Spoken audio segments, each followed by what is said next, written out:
You never really know the people living around you. On the surface, they might look like any normal family, or just another quiet neighbor who minds their own business.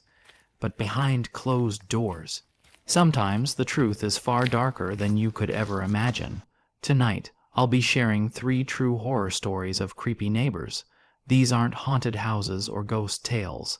These are stories of real people. People who watched. People who followed. People who could have done much worse if things had gone just a little differently. So turn off the lights, lock your doors, and get ready. Because these are 3 true creepy neighbor horror stories you won't believe. Story 1, The Man in the Attic. I was 24 when I moved into my first rental house on my own. It wasn't anything fancy, just a small 2-bedroom place in a quiet neighborhood on the edge of town.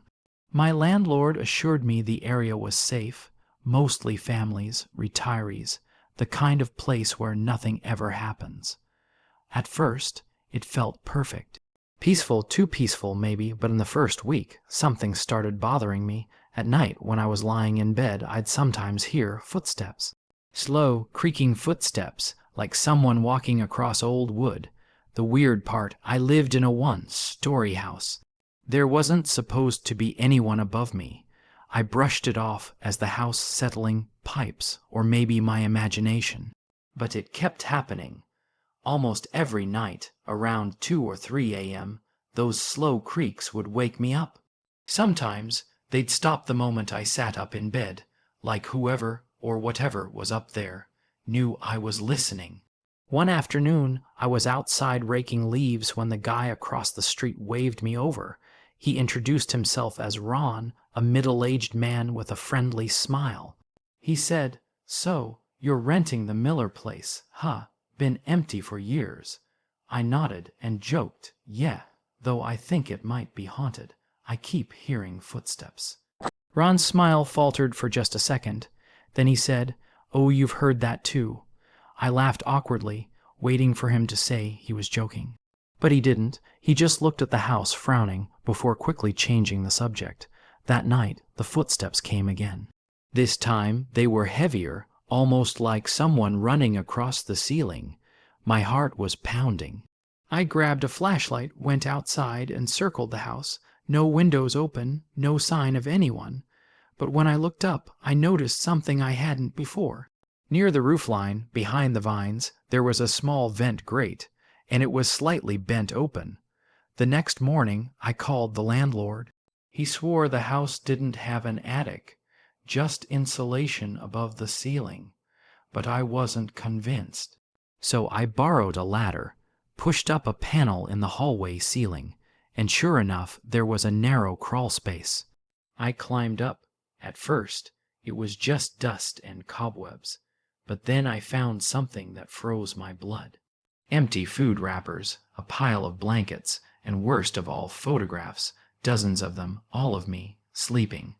Eating, watching TV.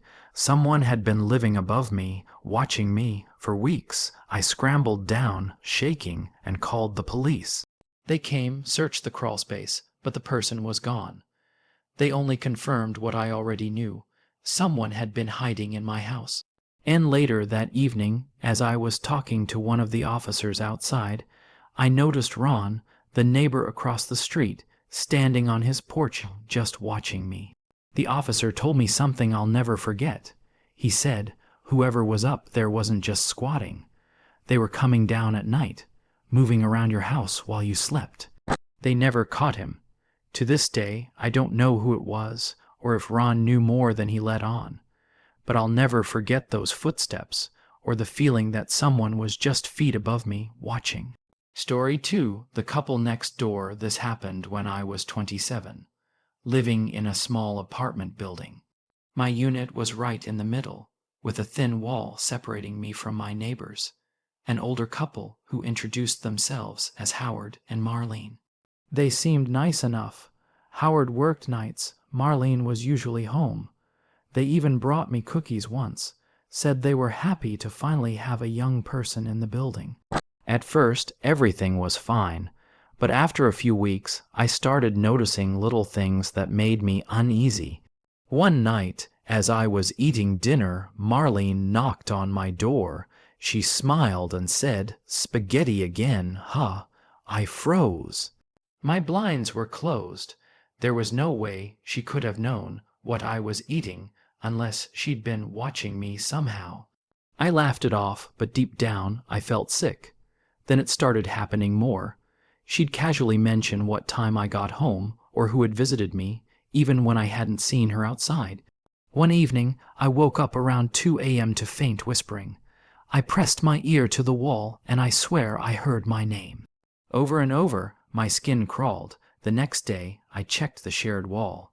Behind one of my paintings, I found a small hole drilled straight through. When I looked closer, I saw 2 more, hidden behind furniture. They'd been watching me. I wanted to confront them, but I was honestly too scared.